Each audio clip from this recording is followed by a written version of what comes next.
Pour la première fois de l'Air Open, une finale de Grand Chelem opposera deux joueuses novices à ce niveau-là. Et donc aujourd'hui, je vous propose de revenir ensemble sur cette finale qui s'annonce brûlante entre Jabeur et Rybakina. On va revenir ensemble sur le parcours de nos deux joueuses, leur style de jeu et puis les clés tactiques de ce match, de cette finale qui s'annonce passionnante. Donc je vous propose d'analyser ça ensemble et c'est parti, let's go!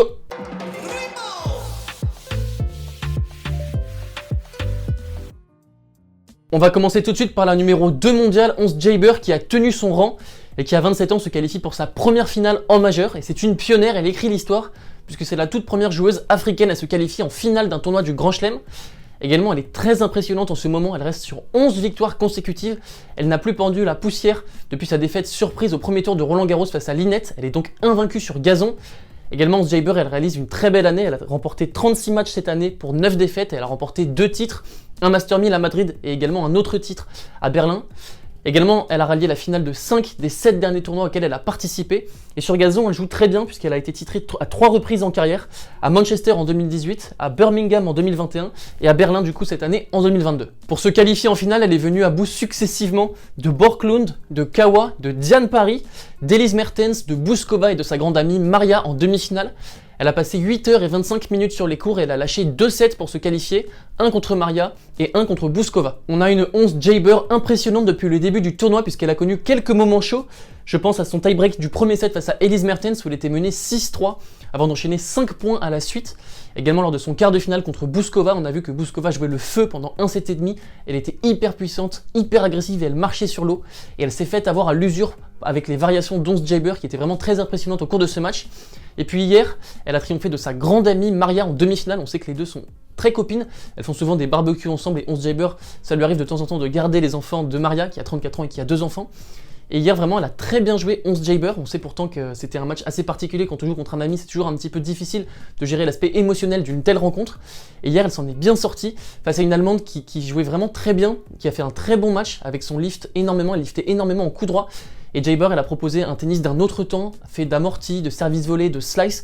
Et elle a vraiment un jeu fait de variations. Elle arrive vraiment à trouver la réponse face à beaucoup d'adversaires qui ont des schémas de jeu différents.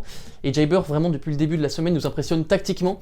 Donc elle est vraiment très impressionnante. Quelques stats que j'ai choisi de vous compiler concernant le parcours d'Ons Jabeur depuis le début du tournoi. Elle a réalisé 17 aces, elle a passé 59% de première, elle a eu 72% de réussite derrière, donc ça veut dire qu'elle est vraiment souveraine sur ses engagements. Également, elle est à 65% sur seconde balle, c'est beaucoup, donc elle est vraiment peu mise en difficulté sur ses engagements, et pour preuve, depuis le début du tournoi, elle a été breakée seulement 9 fois. Et puis enfin, elle est à 70% de réussite au filet, donc elle a tout intérêt à venir au filet lors de sa finale face à Rybakina qui promet énormément. Et puis enfin, son rapport avec le tournoi, Ons Jabeur, elle a réalisé un quart de finale en 2021 qu'elle avait perdu contre Sabalenka. Et puis de l'autre côté du filet, on aura Rybakina, 23 ans, une Kazakh qui a été naturalisée Kazakh il y a à peu près 2 ans. Donc c'est un joli pied de nez au gouvernement britannique puisqu'à la base elle est russe et on a vu qu'elle a pu jouer du coup Wimbledon alors que le tournoi a banni tous les Russes et les Biélorusses en raison de l'invasion en Ukraine. Rybakina également, elle a fait très forte impression en 2022, elle réalise une très belle année marquée par 27 victoires et 14 défaites. Elle a été finaliste à Adélaïde en début d'année contre Barty notamment. Et puis surtout, c'est une joueuse qui connaît une progression inouïe depuis un an. Il y a un an, elle était 192e mondiale. En début d'année, elle était 36e mondiale. Donc elle est vraiment sur une série impressionnante et on voit qu'elle gravit les échelons un à un. Donc vraiment un gros respect pour son parcours. Au niveau de son parcours, elle est venue à bout successivement de Van de Ghe, de Bianca Andreescu, de Zeng, de Martic, de Tomljanovic et hier de Simona Halep où elle a vraiment roulé sur la Roumaine qui pourtant était invaincue à Wimbledon depuis 2018 puisqu'elle avait gagné en 2019. 2020, il n'y avait pas eu l'édition de Wimbledon et en 2021, elle avait déclaré forfait en raison d'une blessure au pied. Rybakina, elle a passé 9h42 sur les cours et elle a lâché un set pour se qualifier, c'était contre Tomljanovic. Rybakina, elle est vraiment impressionnante depuis le début du tournoi. Elle a connu des alertes, je pense à son quart de finale face à Tomljanovic, où on a vu que Tomljanovic avait vraiment bien manœuvré Rybakina avec son slice de revers, ses variations. Elle essayait au maximum de forcer Rybakina à se baisser et Rybakina ne pouvait pas faire parler sa puissance de feu. Et puis on a vu que Tomljanovic avait changé de tactique, on ne sait pas pourquoi, elle avait beaucoup plus utilisé le lift au cours de son match, et du coup Rybakina s'était régalée. Et puis au niveau de son style de jeu, Rybakina c'est une joueuse extrêmement agressive, extrêmement puissante. Ça lui arrive régulièrement de servir à 185-190 km/h, ce qui est énorme sur le tennis féminin. C'est une grande joueuse, et elle profite vraiment de sa taille, et malgré sa taille, elle se déplace très bien sur les cours. Et on a vu hier qu'elle a complètement démoli Simona Halep, qui pourtant était favorite de ce match. Je voyais vraiment une finale entre Simona Halep et Ons Jabeur.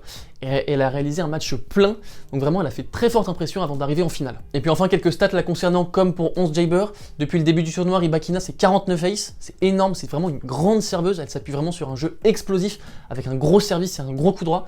57% de première et 77% de réussite derrière, c'est beaucoup. Elle a été breakée seulement 10 fois.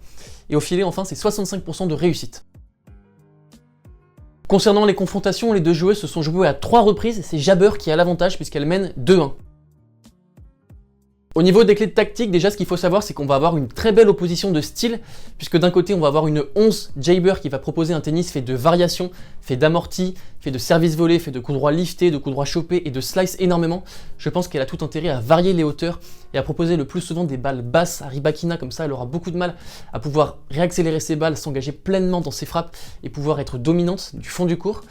Et puis de l'autre côté, on va avoir une Rybakina qui va continuer à servir le feu, à déployer un tennis offensif, un tennis agressif.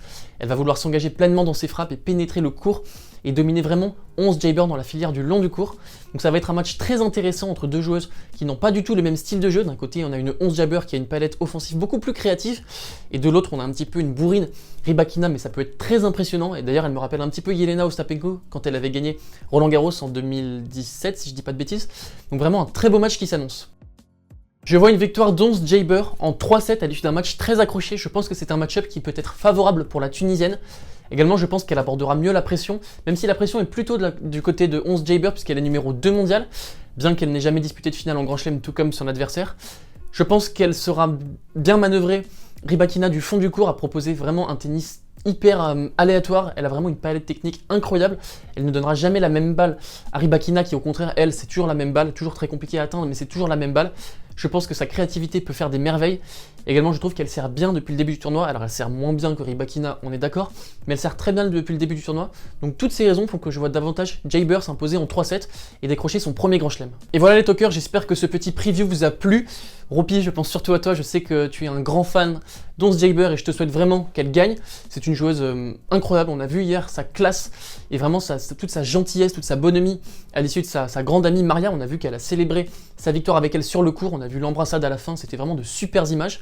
Quoi qu'il en soit, je nous souhaite à tous un très beau match, c'est vraiment une finale passionnante qui s'annonce, et j'espère qu'on aura donc un très beau match, et on va se retrouver très vite sur la chaîne pour le débrief de ce match qui sera fait par JB, le grand retour de JB, et puis quant à nous, on va se retrouver ce soir sur la chaîne à 21h lors d'un live pour évoquer la demi-finale qui opposera Novak Djokovic à Cameron Norrie, et le forfait malheureux de Rafael Nadal que l'on regrette tous. Donc je vous dis à ce soir, je vous embrasse, gros bisous.